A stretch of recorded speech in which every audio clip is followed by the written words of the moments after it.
Welcome to our head-to-head challenge for Miss Universe 2026. But before we start, I'd like to welcome our director, Ms.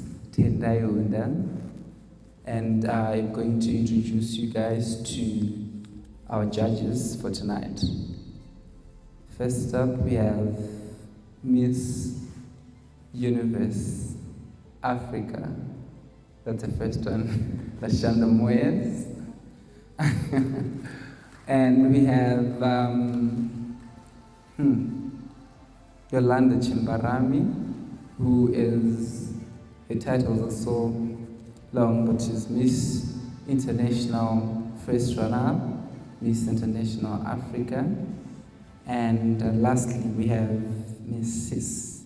Nicolette Matuku, the MD of Walking the African Journey. Thank you. I'm just going to take you guys through the judging criteria for this head-to-head challenge.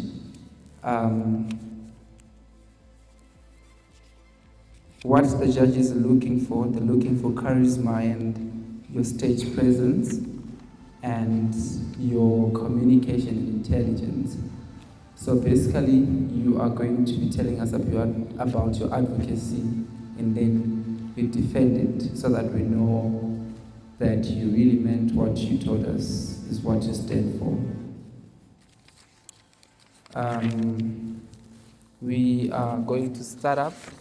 We'll start up with Tatenda Madzinga. Tatenda, welcome to the stage.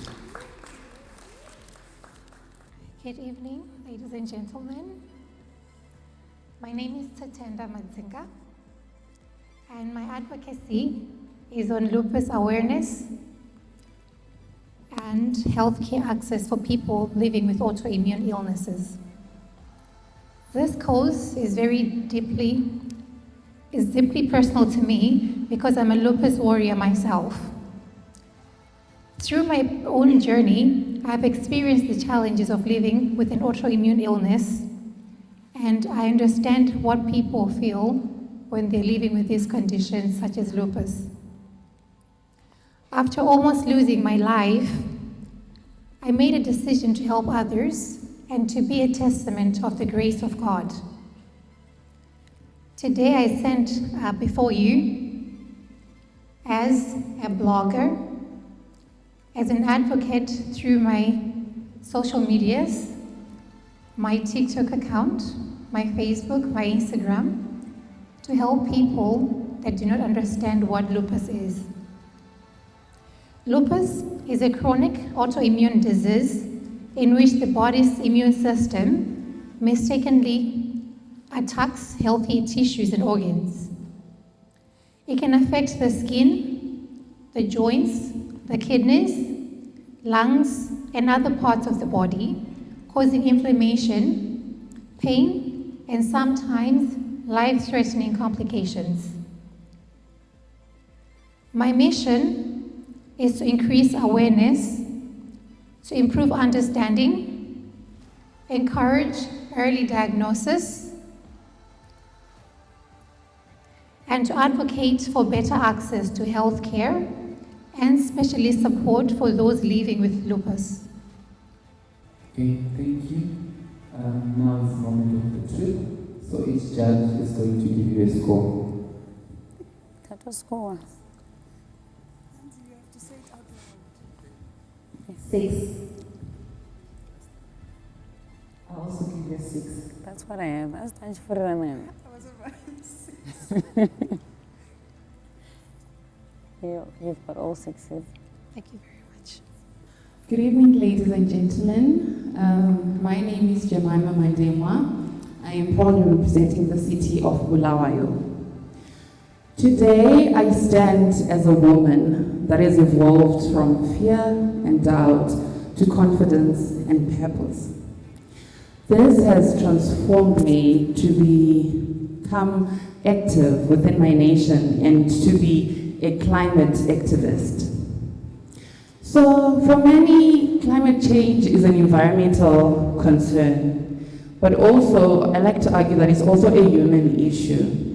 because we see families that are affected by climate change, lack of access to clean water, drought. There's so many effects to climate change. And sadly, I have to say that I've experienced the effects of climate change. So back in 2021, I was appointed as a loans officer for FBC in Lupane. Initially, I was supposed to work in Bulawayo, but I was transferred to Lupane, and that was for a reason. I've been in Lupane for over a year, and my experience was truly heartbreaking.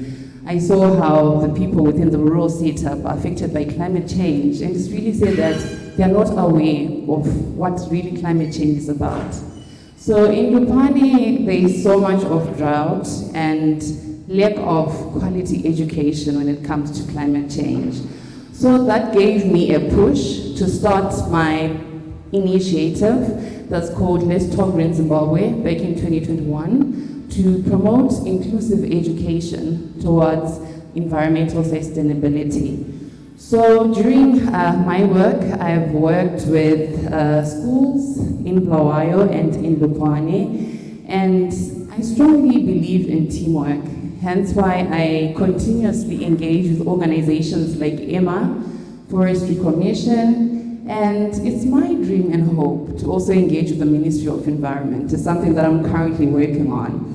So also, I've had the privilege to travel through pageants and through vacations. And this has opened up my mind to how the world is. Climate change is something that we face. Each and every one of us face climate change and the effects of climate change. So I want to take a stand to be on the front in promoting a green Zimbabwe. And not just a few days back, I've had a lot of people commenting and saying, you should be the Minister of Environment. It would truly be an honor. But currently my dream is to be of service to Zimbabwe as Miss Universe Zimbabwe.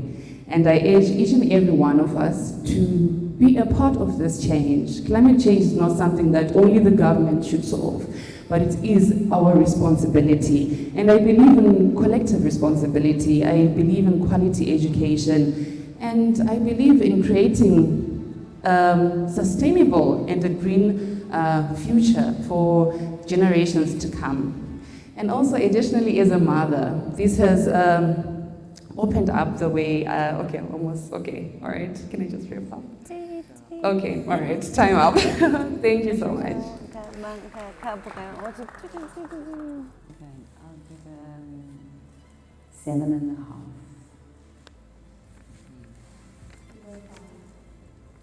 No, I'm gonna but I start with defend. But I'm gonna pitch. Thank you. Good evening, ladies and gentlemen. Firstly, thank you for the honor of standing here to be able to speak about my advocacy, which is mental health and substance abuse awareness in Zimbabwe. I'm a proud advocate for mental health and substance abuse in Zimbabwe because it's very passionate and close to home. These are two scenarios that hit home in 2024, and this is why I took stage in 2024. Reason being is because the awareness of what to look for in schools, youth in Zimbabwe are not very known. So I stand and have stood for the last 3 years in Zimbabwe, working with different schools and organizations and running campaigns for mental health and substance abuse awareness in Zimbabwe. And I'm proudly going to continue standing for that because I feel that consistency is key to be able to make the change and the everlasting legacy that is needed for our nation. So as the future Miss Universe Zimbabwe, I will take center stage and continue raising my voice for the voiceless and making the impact that is needed for our nation, not just for us now, but for our youth and our future generation who's going to take upon Zimbabwe for the rest of us. Thank you.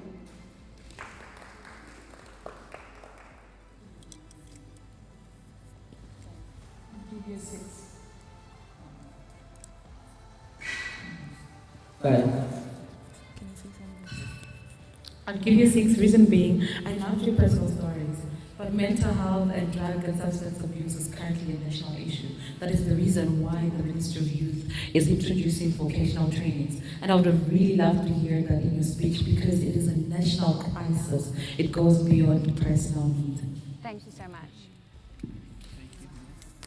I'm also giving you a 6. I would have loved for you again to also elaborate on what you have done beyond just the awareness online. What are you doing on the ground? I would have loved to hear that. Thank you so much. Thank you.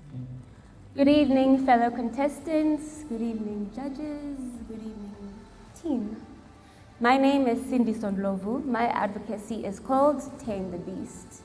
So I have a quick question, and please be honest. How many of us have been cyberbullied? How many of us have been bullied online? Okay. Well, a few years ago, I was a victim of cyberbullying. It came from somebody that was so close to me, I considered them my sister.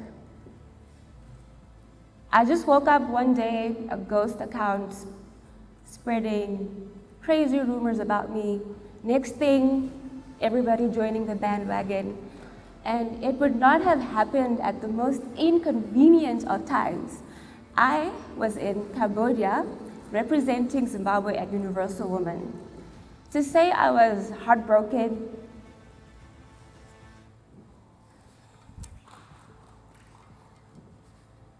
is an understatement. But fortunately, I had a strong team of family members and friends who helped me go through it. But do you know how many people are not able to get out of the depression that comes from cyberbullying? How many people end up taking their lives? I'll read you the statistics. Studies show that online harassment increases suicidal thoughts by 14.5 and suicide attempts by nearly 25% among victims under the age of 13 years old, and 15% under the age of 25. Mental health impact. Nearly 93% of cyberbullying victims report long-term negative mental health effects, including severe depression and anxiety. Ladies and gentlemen, my advocacy is called Tame the Beast of Social Media. We need to put a stance on cyberbullying.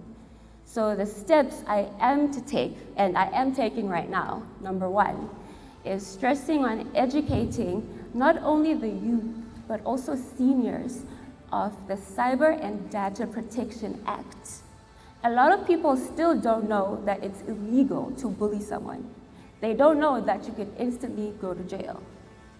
And also, we need to let the victims know that reporting cyberbullying, it's not an onerous task. It's very easy.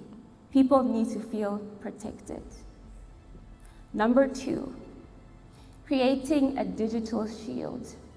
Working with therapists that offer free services like Youth Connect. Ladies and gentlemen, tame the beast.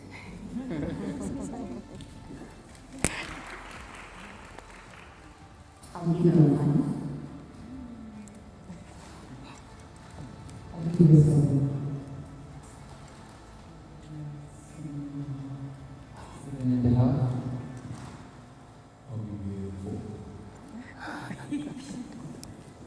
Okay, thank you.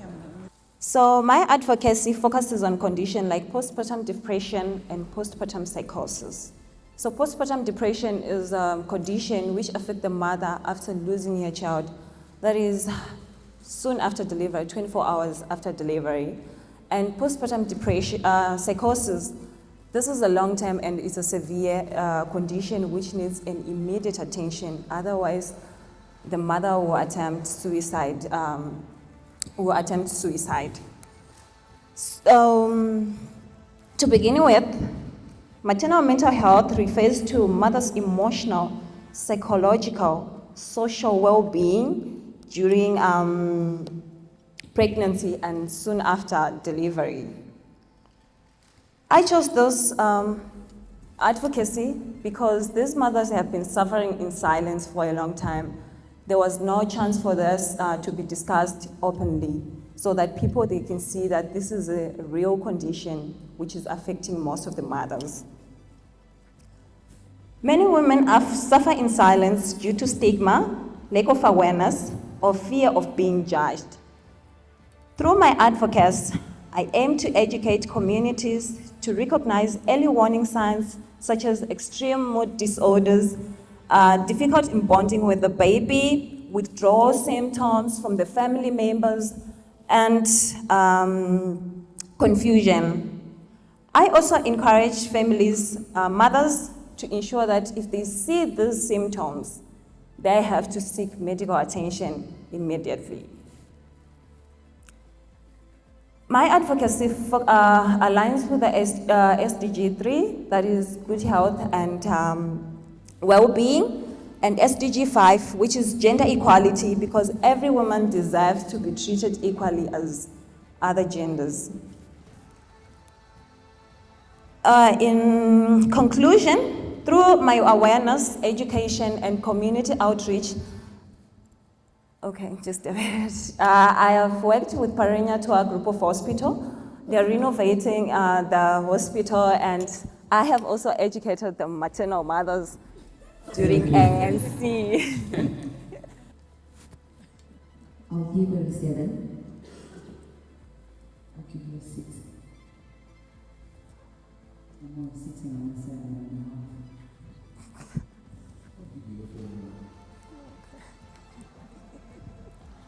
Good evening, ladies and gentlemen. Good evening, judges, and those who are joining us online. My name is Malaika Mushandu, and I am representing the Metropolitan Province of Harare. There is a saying that goes, up until the lion learns how to write, the story of the hunt will always glorify the hunter. Africa has been hunted for a long time, for its brilliant minds, for its raw materials, and for its minerals. And the stories that were written about Africa were about poverty, hunger, or AIDS-stricken countries. It was never about who we truly were at our core.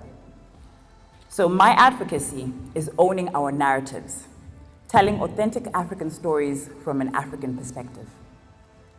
Now, it's not to say African stories have not been told. It's to say that they have not been told from the lived perspective of us Africans. The dangers of a one-sided story is that it makes the one side the ultimate truth, and there's a bias. And through that, dignity is stripped away. But through media, we need to understand that we can redeem ourselves. By profession, I am a film director, and I've studied media. And what I've understood is that the power of media is that it not only entertains us, it shows us how to see the world and how the world sees us. So this is why I stand here today, and I encourage us, and am advocating to tell our own stories. As I've mentioned, professionally, I'm a film director. For the past 2 years, I've been investing in young storytellers and in telling stories that are authentically African. Thank you. It's an 8 for me. I'll also give you an 8. Up to an 8. Simon, come on. I'll give you a 9. Hello everyone, I hope you're all doing well. My name is Cheryl Samadai, and I'm a firm believer that education, and especially for empowerment for education for girls, is the foundation of any society. And this aligns with 2 sustainable development goals, which are number 4 and 5, quality education and gender equality. But I also firmly believe in contextualizing empowerment and making it fit for your environment, and in particular in Zimbabwe and Africa. So I founded the Educated Village based on an African saying that it takes a village to raise a child. Imagine this scenario. I have a brother. We're both going to school. But early in the morning before we go to school, I have to do 2 hours worth of chores before I leave. And when I do come back, I also have to do more chores. Maybe that includes cooking and cleaning, while he gets to focus on his homework. At school, of course, he will be able to focus more on not only himself, but subconsciously knowing that his future belongs only to himself and he can rise to the limits. Whereas myself, I always have to think about the other, the domestic, and everything in the home, instead of also focusing on my own future. Or, in many societies, girls are discouraged from taking STEM subjects as they are regarded as too masculine, as she needs to again focus on the home. Or child marriage, which in Zimbabwe stands at 33%, or patriarchal abuse, all which alienate the girl child from flourishing at school. Education is recognized as a human right. Girls do not enjoy it equally. But what if parents did deem their education as important as boys and create enabling environments for them to thrive in, where they both equally attend school for the same amount of hours and are highly encouraged to think about their future? At TEV, the Educated Village, this is what we seek to solve. It is a complex issue. So how do you convince people that a girl's education matters?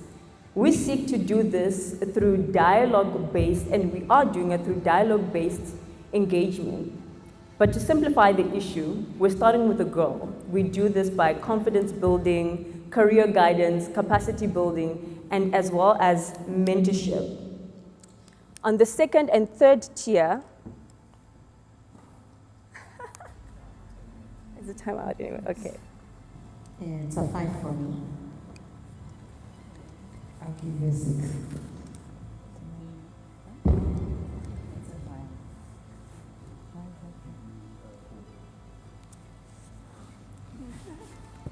Good evening, ladies and gentlemen.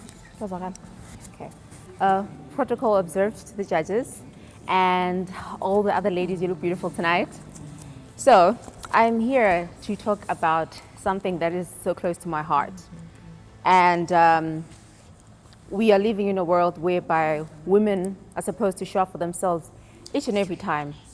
And my focus is going to be on SDG 3, which is well-being and health. Why I'm choosing this one is because I was diagnosed with the condition. This is endometriosis, and this is my story. So endometriosis, for those that don't know, it's a condition that affects the woman's uterus. And it is when the uterus lining grows outside, right? And it affects so many things. It's not only that you're suffering with your periods or things like that, then that's it. We also experience not showing up to work, your day-to-day activities are suffering, everything is compromised. But then the world still goes on and expects you to show up regardless. I had to realize that it doesn't make any sense for people to see this beautiful Virginia without knowing exactly what she goes through each and every day. So I took it a stance to say, you know what, I'm gonna break the silence, because for decades it's been going on and on and on and on again. And also to be able to help health facilities, to be able to help people and understand the things that they go through. We also suffer from healthcare places whereby they don't really have proper information, and that's one of the things that people go through, because you're gonna go and then they're gonna tell that, oh no, just take painkillers and then you're gonna be fine. But how about telling the patients the truth? How about telling them the truth for them not to wait for 2 years to find out that it's too late and the condition has actually grown up? We're talking about 4 stages of this thing, to a point whereby women have to remove their whole womb. I wanna have kids, and I'm excited for that. But I can't, you know, just sit back and relax just because the world is saying, no, we won't put women first. I stand here today on the Miss Universe stage because I know that this is a proper platform, the perfect platform for me to be able to have people understand and hear what this is about. So, thank you. I'll give you a 9 out of 10. Thank you. I think the most authentic story right now is yours, because I did not see you reading. I didn't see you chat Yes, chat GPT. on stage. So authentic stories get a 10 for me. Thank you. But like what the guys that you really spoke from the heart, so I'm going to give you an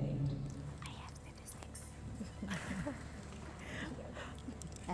I'm going to give you a 9 because you answered my question correctly and articulated well. However, I think going on, I'd love you to do more on the ground versus online. Yeah. Sure.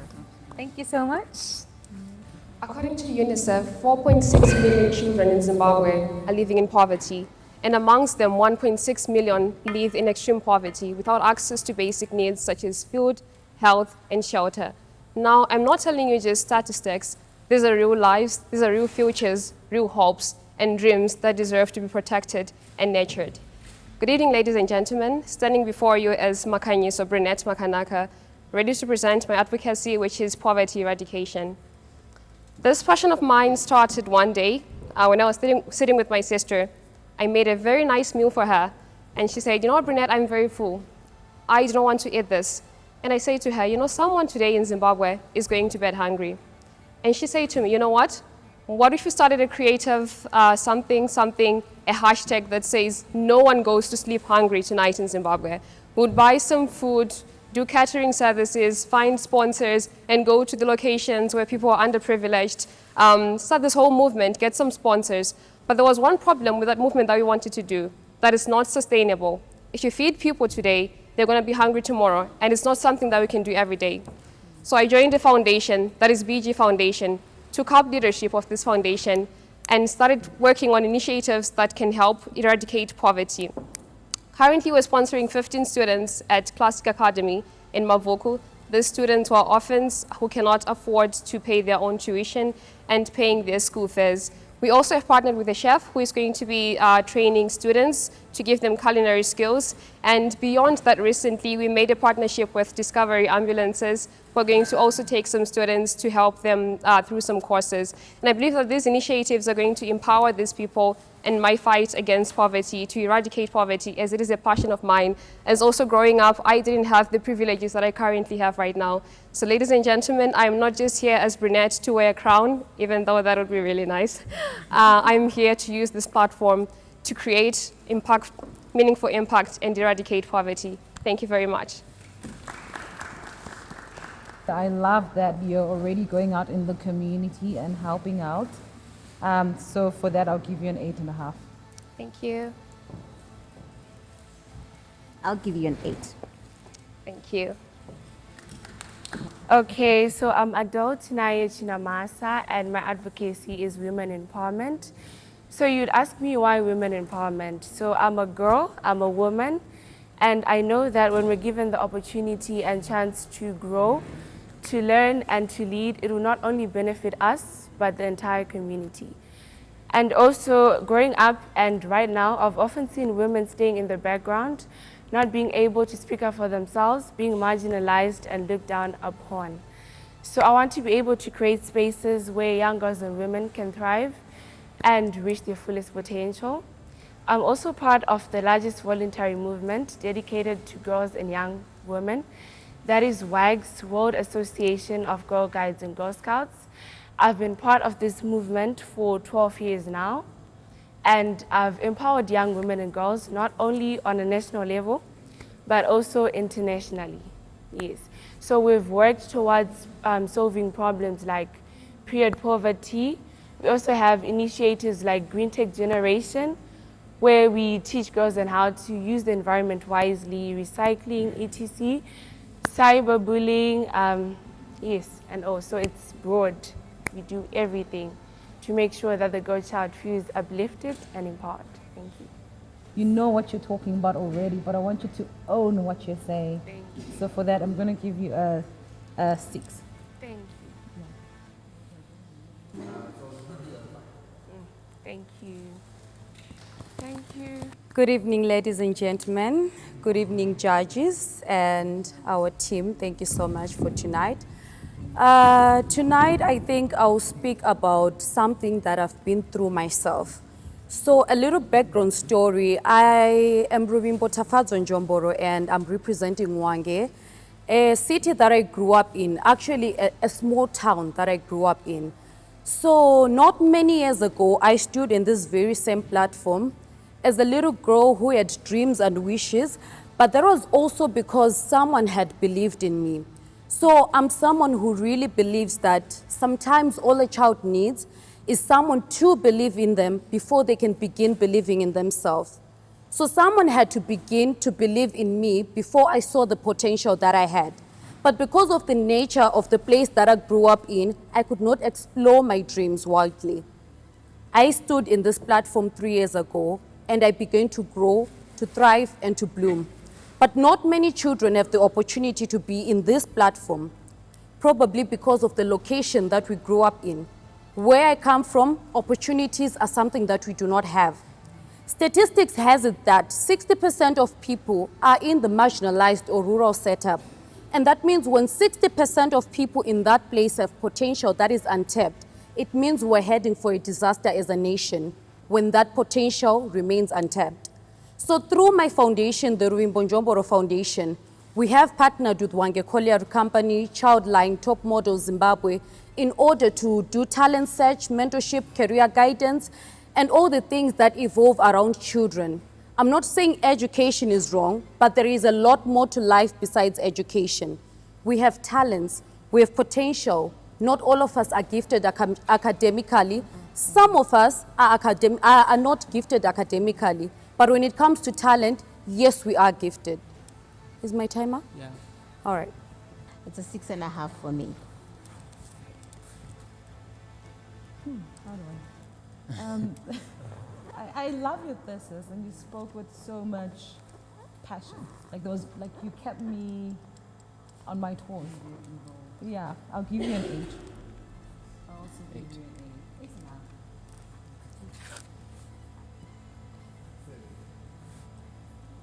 Thank you so much. Good evening, esteemed judges and fellow contestants. My name is Charmaine Mabvundwe. I'm proudly representing the Sunshine City of Zimbabwe, Harare. My advocacies are women empowerment and youth development. I advocate for women empowerment and youth development because these two advocacies are personal to me. For me, I believe that when we empower women and invest in young people, we create stronger communities and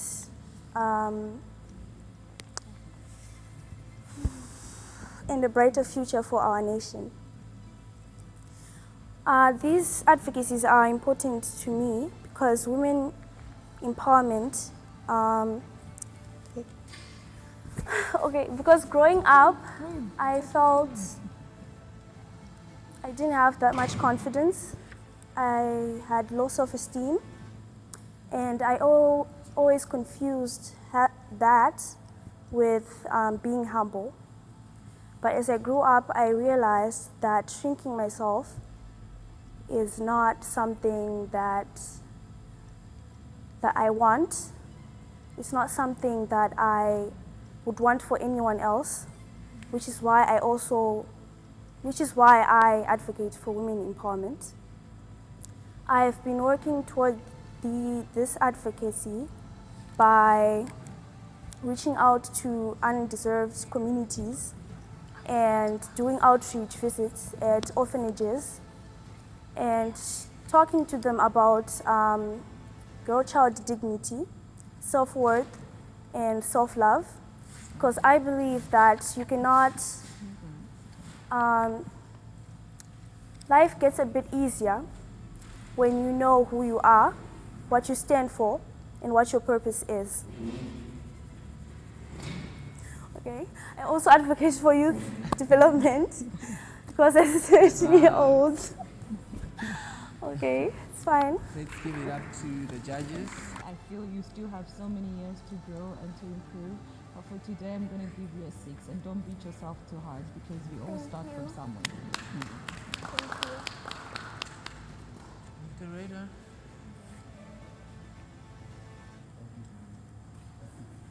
Thank you.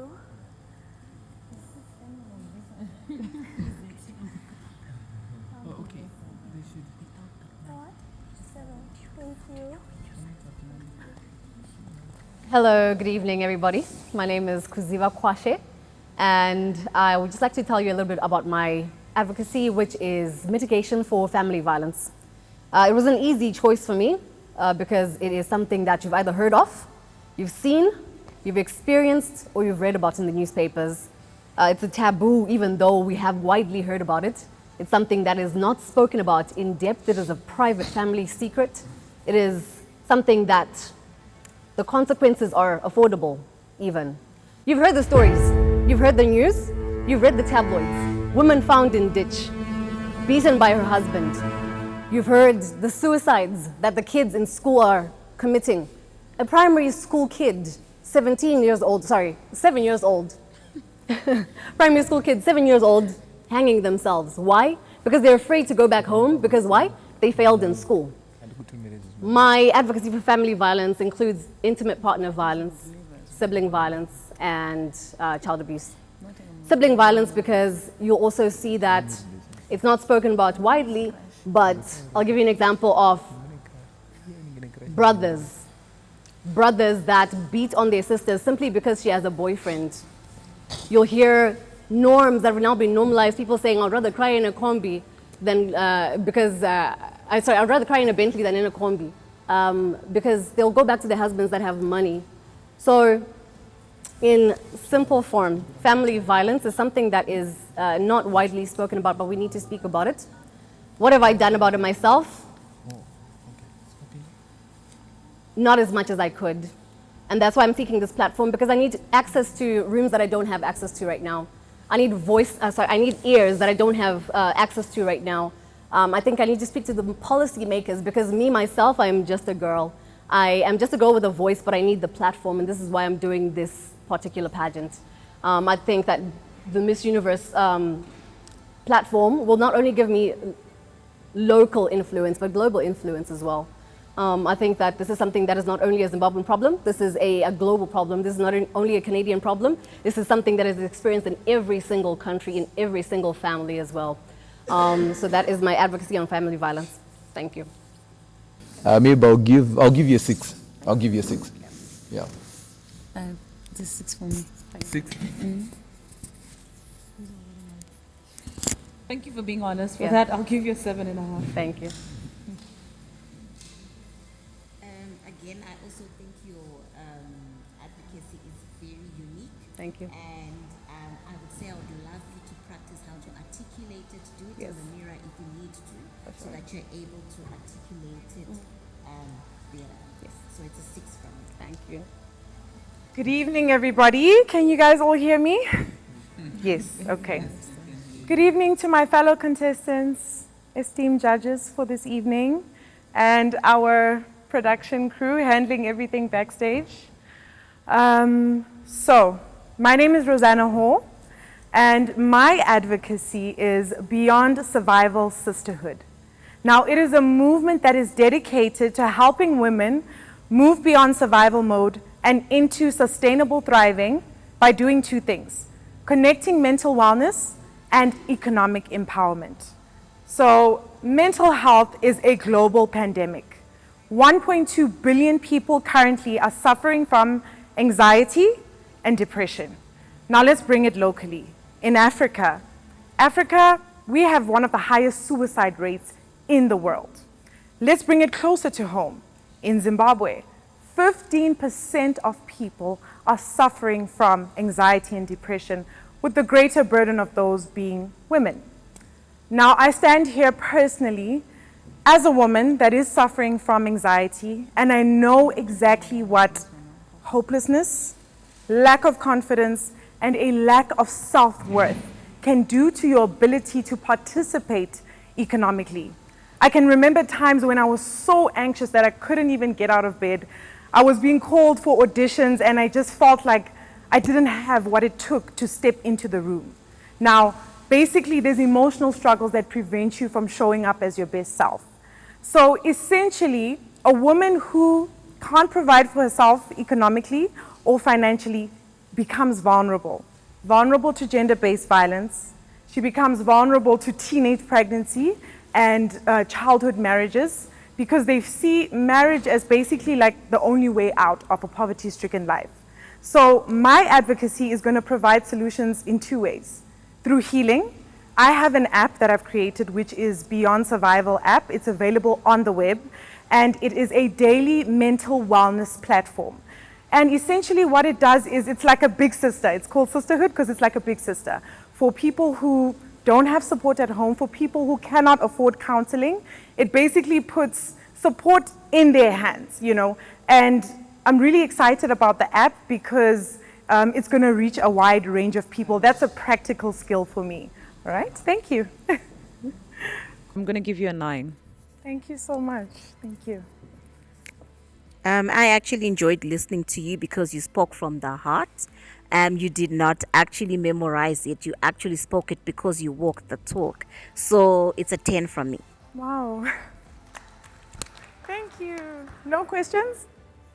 No. Because I didn't get to finish, but okay. Thank you so much. Wow. Good evening, respected judges. Good evening, distinguished audience. My name is Paris Huni. Today, I stand before you to advocate for neurodiversity based on autism. A fish is disabled in water. A fish isn't disabled in water. It is disabled on land. Same with neurodivergent people. The disability shows up when schools, jobs, and exams are built for only the brain type. Fluorescent lights plus small talks hurt autistic senses. In such much as there is no cure for autism. Speaking on behalf of my autistic brother, I would love to create specialized autistic centers, raise educational awareness campaigns, and workshops to reduce stigma. Thank you.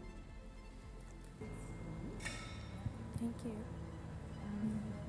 Paris, you're so young, and I applaud you for having this much courage. And I can see that you've been working since the day of the audition until now. So for that, and thank you for being vulnerable. Okay, you shared a story that was very personal. For that, I'm going to give you a 7. Thank you. 7.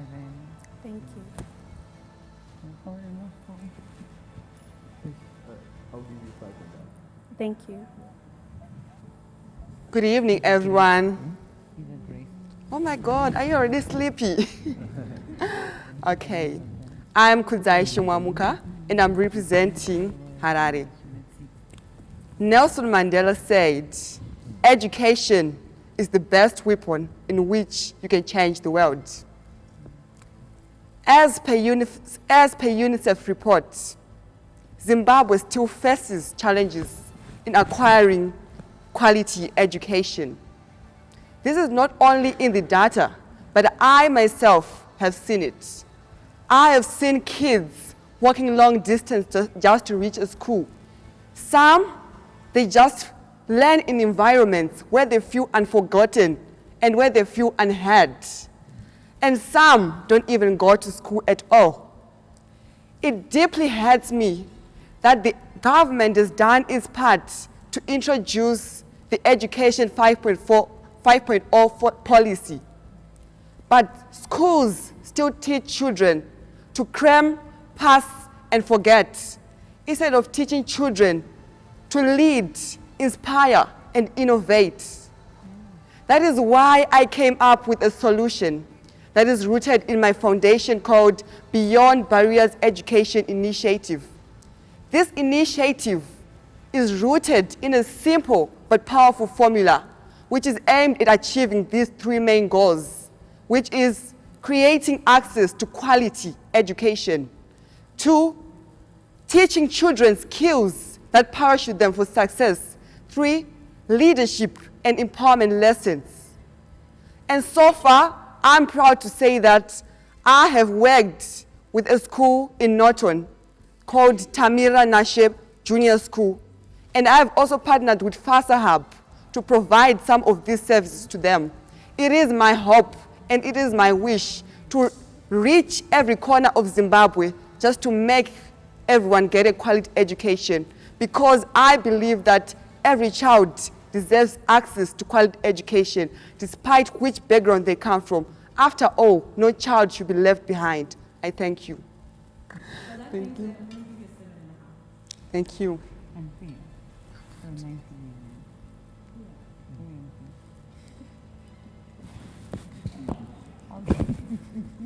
I'll give you an 8 and a half. Thank you. I'll give you a 9. Thank you. Good evening, ladies and gentlemen. My name is Monaisa Dubet, and it's an absolute pleasure to stand before such beautiful, intelligent women speaking about what we are passionate about. I am passionate about Zimbabwe. I'm passionate about the development of my country. Statistics from Zimstats, which hold the national census in this country, show that 62% of Zimbabwe's population resides in the rural areas, yet they have the least access to any form of resource you could ever think about. They don't have access to it, yet they have the largest population in this country. If we are going to make meaningful change in this country, that has to change. And I believe that it starts by empowering young people, because young people also, according to statistics, over 50% of this country's population. So they are the chunk of the population. So for us to make meaningful change in this country, we need to start focusing on young people. And I think that the best way of doing that is education. And the way I see it, education also comes in the form of morale. And from my work as a journalist, some young people that I've interacted with from marginalized areas, they feel forgotten. They feel like no one hears their plight. And that is why I'm advocating for the rehabilitation of dilapidated classrooms in rural areas. Why? Because it pushes the development of the country.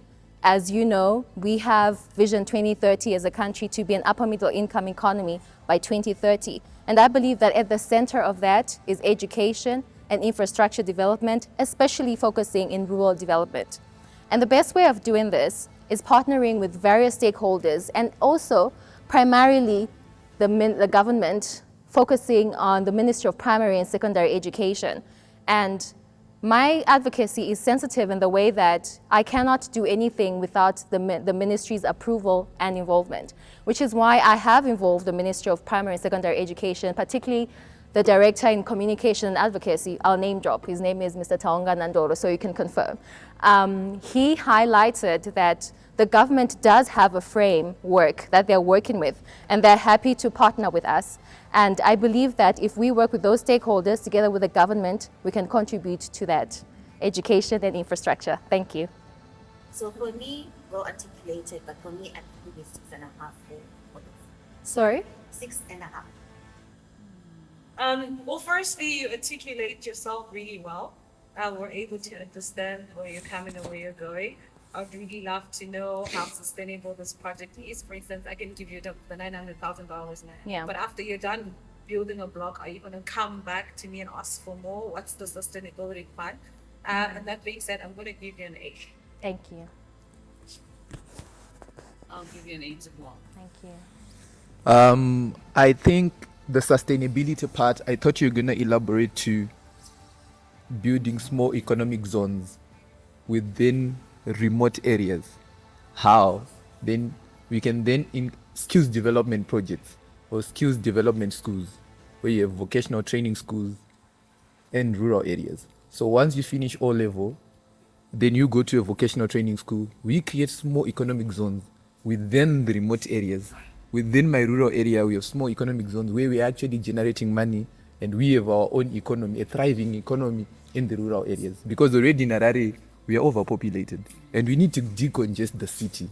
So how then do we do that? We need to make sure that we have small economic zones that will then grow into their own economies. So that's like from building those primary schools, then we have vocational training schools. From vocational training schools, those kids will create their own economy. So I think your project becomes now, it's a full project. It's self-sustainable, and it becomes a chain. So I'll give you a 6.5. Fair? No. But thank you. Thank you. Good evening, Zimbabwe. Good evening, judges, and good evening, beautiful ladies. So, since I'm the last one, I just noticed one thing that we have in common as all the ladies. Everyone was talking about access.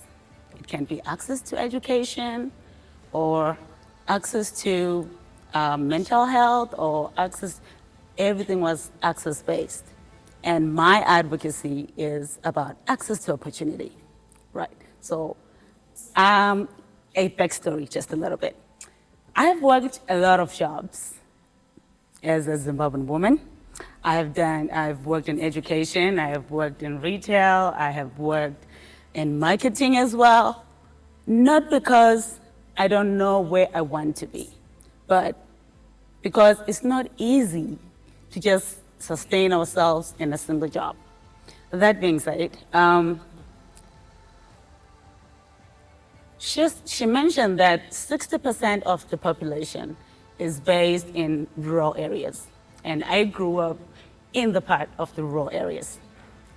Before I go any further, my name is Nomaqhikiza, and I am representing Gwanda. Growing up in rural areas, at school, everyone emphasizes on, oh, you need to have good grades. You know, it's all about education. And in Zimbabwe, we have a lot of educated people, but there are no jobs, honestly. Like we have diplomas, and people struggle to just find jobs.